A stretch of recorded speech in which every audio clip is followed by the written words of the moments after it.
শ্রীলঙ্কার মতো দেশও আজ আমেরিকাকে পাত্তা দিচ্ছে না। তো ঘটনাটা হয়েছে, আমেরিকার ফাইটার জেট শ্রীলঙ্কার মাটালা ইন্টারন্যাশনাল এয়ারপোর্টে ল্যান্ড করার জন্য অনুমতি চেয়েছিল, কিন্তু শ্রীলঙ্কার রাষ্ট্রপতি অনুরা কুমার দিশানায়েকে সরাসরি তা মানা করে দেন। কারণ সেই ফাইটার জেট সাধারণ ছিল না, সেটি ছিল ফুললি লোডেড অ্যান্টিশেপ মিসাইল নিয়ে, যা ইরানে হামলা করার জন্য আনা হয়েছিল।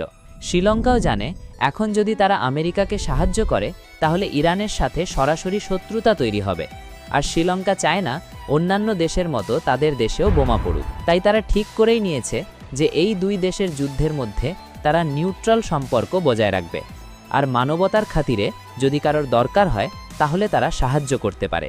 যেমন ইরানের যুদ্ধজাহাজ আইরিস দেনাকে যখন আমেরিকান সাবমেরিন অ্যাটাক করে ডুবিয়ে দিয়েছিল, তখন শ্রীলঙ্কার নৌবাহিনী আহত সেনাদের উদ্ধার করে তাদের মেডিকেল ট্রিটমেন্ট দেয় এবং মৃত সেনাদের সম্মানের সাথে ইরানে পৌঁছে দেয়। তোমাদের মতে কি মনে হয়, শ্রীলঙ্কা কি ঠিক করেছে না ভুল? কমেন্ট করে অবশ্যই জানাও।